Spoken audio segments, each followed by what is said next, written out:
अस्सलामुअलैकुम, मैं हूं इरफान बशीर। मैं हूं अंजला इरफान। बुलेटिन में हमारे साथ होंगी हुदा शाह भी। बुलेटिन के आगाज़ में आपको बताएं कि फैज़ हमीद केस में जो भी मुलव्वस होगा, कोई भी ओहदा या हैसियत हो, उसके खिलाफ कार्रवाई की जाएगी। DG ISPR lieutenant general Ahmed Sharif Chaudhry की न्यूज़ कॉन्फ्रेंस। कहा, कोई शख्स ज़ाती मफाद के लिए किसी मखसूस सियासी एजेंडे को परवान चढ़ाता है तो फ़ौज का खुद एहतसाबी का अमल हरकत में आता है। जनरल फैज़ हमीद ने ज़ाती फ़ायदे के लिए मखसूस सियासी अनासर के ईमा पर कानूनी और आइनी हदूद से तजावुज़ किया। फैज़ हमीद के खिलाफ टॉप सिटी केस में बाज़ाब्ता शिकायत मौसूल हुई।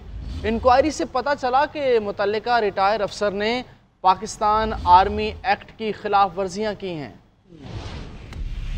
डीजी ISPR अहमद शरीफ चौधरी का कहना है कि फ़ौज का कोई सियासी एजेंडा नहीं है। फ़ौज किसी सियासी जमात की मुखालिफ है और ना ही तरफदार। फैज़ हमीद वज़ीर आज़म के मातहत थे। मामले में जो भी मुलव्विस हो, कानून की गिरफ्त से बाहर नहीं होगा। फ़ौजी कानून के मुताबिक कोई भी शख्स अगर किसी फ़र्द या अफराद को जो आर्मी एक्ट के ताबे हो, उनको ज़ाती या सियासी मकासद के लिए इस्तेमाल करे और उसके सबूत और शवाहिद मौजूद हों, तो कानून अपना रास्ता खुद बना लेगा। डीजी ISPR अहमद शरीफ चौधरी कहते हैं कि 25 और 26 अगस्त को ख़वारिज ने बलूचिस्तान में दहशतगर्द हमले किए। बलूचिस्तान में तरक्की और अवामी बहबूद के कामों में बैरूनी अनासर रुकावटें डालने के दरपे हैं। दहशतगर्दों और उनके सहूलतकारों को वाज़ेह पैगाम देते हैं कि उनसे कोई रियायत नहीं होगी। आखिरी खारजी दहशतगर्द के खात्मे तक जंग जारी रहेगी। वज़ीर आज़म शहबाज शरीफ की रावलपिंडी में पाक फ़ौज की वॉर गेम्स के इख्तितामी तकरीब में शिरकत। शहबाज शरीफ को वॉर गेम्स और पाक फ़ौज की ऑपरेशनल तैयारियों पर ब्रीफ किया गया। वज़ीर आज़म का ऑपरेशनल तैयारियों पर मुकम्मल इत्मीनान का इजहार। खत्ते में अमन और इस्तेहकाम के लिए पाक फ़ौज के कलीदी किरदार को सराहा। अस्करी क़यादत का पाकिस्तान की खुद मुख्तारी और इलाकाई सलामती का हर कीमत पर तहफ़्फ़ुज़ करने का अज़्म।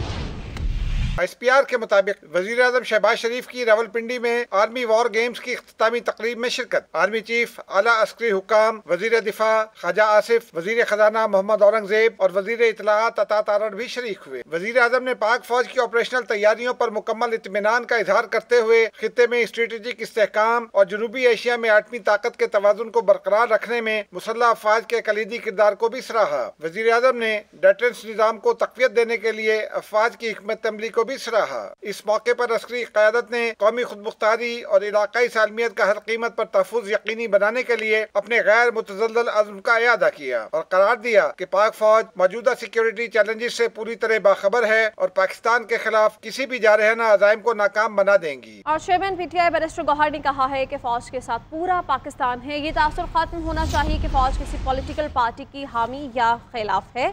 मजीद कहा कि जनरल रिटायर्ड फैज़ हमीद फ़ौज का अंदरूनी मामला है। फ़ौज के अंदर मजबूत एहतसाब का तरीक़ाकार मौजूद है। मजीद क्या कहा, आपको सुनाते हैं। कि फ़ौज पाकिस्तान की और पाकिस्तानी होनी चाहिए और फ़ौज के साथ पूरा पाकिस्तान है, लेकिन ये तासुर ख़त्म होना चाहिए कि फ़ौज का पॉलिटिक्स में कोई अमल दखल है या ये कि फ़ौज किसी एक ख़ास पॉलिटिकल पार्टी की मुखालिफ है। ये प्रैक्टिकल टर्म्स में भी ख़त्म होने चाहिए। मेरी कभी ज़िंदगी में तो न मुलाकात हुई न बात हुई, तो मुझे ज़्यादा डिटेल का नहीं पता। जनरल फैज़ हमीद पे हमने बड़ा एक पॉलिसी स्टेटमेंट दी थी। जनरल फैज़ हमीद फ़ौज का एक इंटरनल मामला है, वो जिस तरीके से उसको हैंडल करना चाहे वो है। अलबत्ता हमें यकीन है फ़ौज के अंदर एक मजबूत एहतसाब का निज़ाम मौजूद है, लेकिन ये नहीं होना चाहिए कि टॉप सिटी में कोई ऑर्डर आ जाए और इस पर आप फिर कार्रवाई करें। जो भी कोई गलत कार्रवाई का मुर्तकिब होता है तो ये फ़ौज को अपने चाहिए कि अपने अंदाज से करे। जहाँ तक फैज़ हमीद का ताल्लुक है, हमारा सिंपल स्टैंस यही है कि ये इंटरनल मामला है, वो जैसे चाहे इसको हैंडल कर। और इस्लामाबाद की ज़िली इंतज़ामिया ने तहरीक इंसाफ को जलसा करने के लिए NOC जारी कर दिया है। ज़िली इंतज़ामिया के नोटिफिकेशन में कहा गया, जलसा GT रोड संगजानी खुले मैदान में होगा। पंजाब और KP से आने वाले लोग मोटरवे से आएंगे। इस्लामाबाद के रिहायशी न्यू मार्गला रोड इस्तेमाल करेंगे। जलसा शाम 4 बजे शुरू होकर 7 बजे ख़त्म हो जाएगा।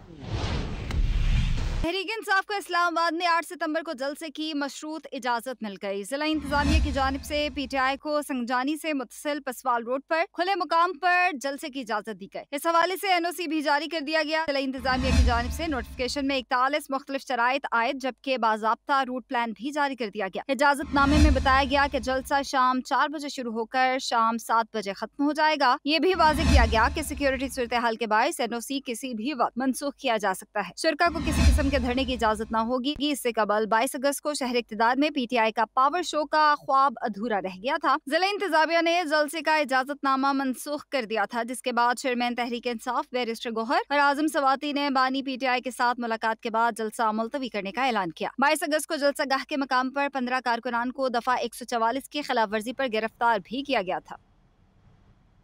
नैब तरामीम कलअदम करार देने के खिलाफ केस का फैसला कल सुनाया जाएगा। चीफ जस्टिस काजी फैज ईसा की सरबराही में 5 रुकनी बेंच फैसला सुनाएगा। बेंच ने 6 जून को केस का फैसला महफूज किया था। केस में बानी तहरीक इंसाफ भी अडियाला जेल से वीडियो लिंक के जरिए पेश हुए थे।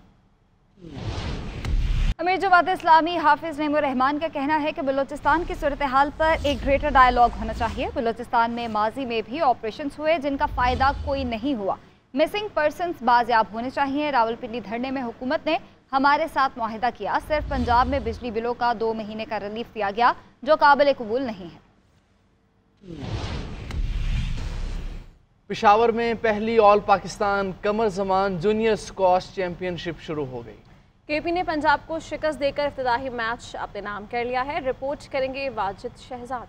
PAF Hashim Khan squash complex Peshawar में पहली बार साबिक आलमी स्क्वाश चैंपियन कमर जमान के नाम से चैंपियनशिप शुरू हो गई। चैंपियनशिप के इनेकाद के हवाले से साबिक आलमी स्क्वाश चैंपियन कमर जमान का कहना था कि इस तरह के मुकाबलों से बच्चों में जीत का जज्बा और एतमाद पैदा होता है। टूर्नामेंट कराने से इन बच्चों को बहुत ही कॉन्फिडेंस इनका मिलता है। अब ये आप देख रहे हैं कि एक रश आया हुआ है, ये बच्चा उससे खेल रहा है, वो देख रहे हैं।